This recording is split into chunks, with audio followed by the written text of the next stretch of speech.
ಪಾಣೆಮಂಗಳೂರು ಹಾಗೂ ಬಂಟ್ವಾಳ ಬ್ಲಾಕ್ ಕಾಂಗ್ರೆಸ್ ವತಿಯಿಂದ ಮಾಜಿ ಸಚಿವ ಬಿ ರಮಾನಾಥ್ರಯವರ ಮುಂದಾಳತ್ವದಲ್ಲಿ ಕೇಂದ್ರ ಸರ್ಕಾರದ ಅಗ್ನಿಪಥ್ ಯೋಜನೆಯ ವಿರುದ್ಧ ಬಿಸಿ ರೋಡ್ನ ತಾಲೂಕು ಆಡಳಿತ ಸೌಧದ ಮುಂಭಾಗದಲ್ಲಿ ಬೃಹತ್ ಧರಣಿ ಸತ್ಯಾಗ್ರಹ ನಡೆಸಿದರು. ಪ್ರತಿಭಟನಾಕಾರರನ್ನ ಉದ್ದೇಶಿಸಿ ಮಾತನಾಡಿದ ಮಾಜಿ ಸಚಿವ ಬಿ ರಮಾನಾಥ್ರಯವರು ಪ್ರಧಾನಿ ನರೇಂದ್ರ ಮೋದಿ ನೇತೃತ್ವದ ಕೇಂದ್ರ ಸರ್ಕಾರ ಘೋಷಣೆ ಮಾಡಿದ ಕೆಲಸಗಳನ್ನು ಮಾಡಿಲ್ಲ, ಬದಲಿಗೆ ಜನರಿಗೆ ತೊಂದರೆಯಾಗುವಂತಹ ಕೆಲಸಗಳನ್ನಷ್ಟೇ ಮಾಡಿದ್ದಾರೆ ಎಂದು ಆರೋಪಿಸಿದರು. ಪ್ರಕ್ರಿಯೆ ಪ್ರಾರಂಭ ಆಗಿತ್ತು. ಅನೇಕ ಮಂದಿಗೆ ಸಂದರ್ಶನ ನಡೆದು ಕೆಲವು ರಾಜ್ಯಗಳಲ್ಲಿ ಅವರು ಸೇನೆಗೆ ಭರ್ತಿ ಆಗಲಿಕ್ಕೆ ಮೆಡಿಕಲ್ ಕೂಡ ಆಗಿದೆ. 2 ವರ್ಷದಿಂದ ಕಾಯ್ತಾ ಇದ್ದಾರೆ. ನಮಗೆ ಆದೇಶ ಬರುತ್ತೆ, ಇವತ್ತು ಬರ್ತದೆ, ನಾಳೆ ಬರುತ್ತೆ ಅಂತ. ಆದರೆ ಇವತ್ತು 2 ಕೋಟಿ ವರ್ಷದಲ್ಲಿ ಕೆಲಸ ಕೊಡ್ತೀನಿ ಅಂತ ಹೇಳ್ತಕ್ಕಂಥ 100 ಲಕ್ಷ ಉದ್ಯೋಗ ಎಲ್ಲ ಸರ್ಕಾರಿ ಕ್ಷೇತ್ರದಲ್ಲಿ ಖಾಲಿ ಇರ್ತಕ್ಕಂಥ ಸಂದರ್ಭದಲ್ಲಿ ಸೈನ್ಯಕ್ಕೆ ಭರ್ತಿಯಾಗುವ ಕೆಲಸ, ಬಹುಶಃ ನಾನು ಮತ್ತೆ ಹೇಳ್ತಾ ಇದ್ದೀನಿ, ಜನರಿಗೆ ಅರ್ಥ ಆಗಬೇಕು. 60 ಇಂದ 70 ಸಾವಿರ ಮಂದಿಯನ್ನ ಪ್ರತಿ ವರ್ಷ ಸೇನೆಗೆ ಭರ್ತಿ ಮಾಡಲಾಗ್ತದೆ.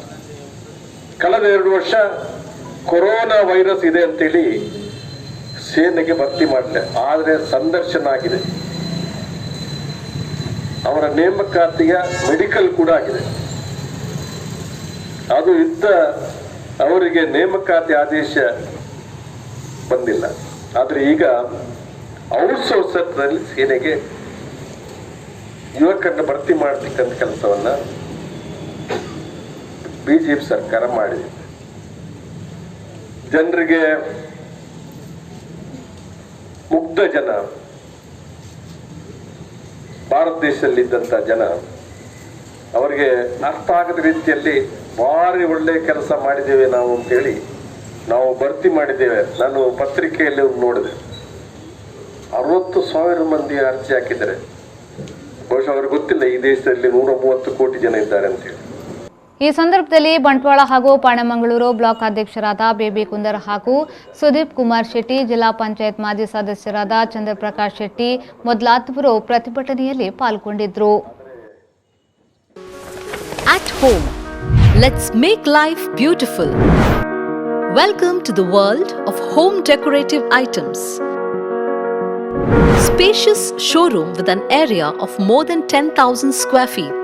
We have thousands of varieties in gift, gallery, kitchen appliances, soft furnishing and furnitures.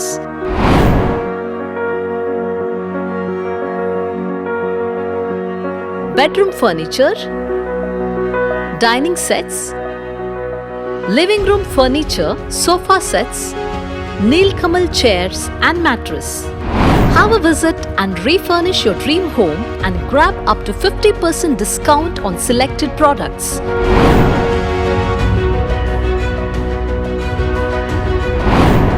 At home, Mac Park Square, ground and first floor opposite Indiana Hospital, Pumpwell, Mangaluru.